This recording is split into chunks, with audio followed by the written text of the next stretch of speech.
First, let's click the Create button to shoot our video.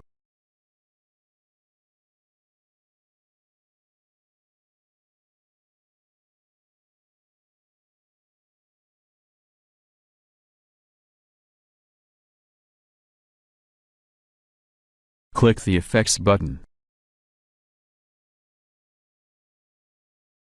At the bottom, scroll and select Time.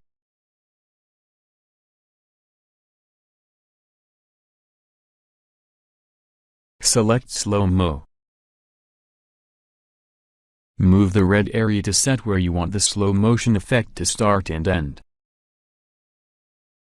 Click and drag the edges to set its duration.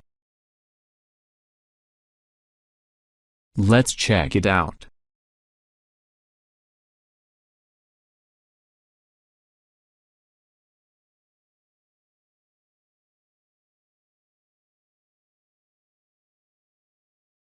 Click Next, then Post. All done. Please subscribe.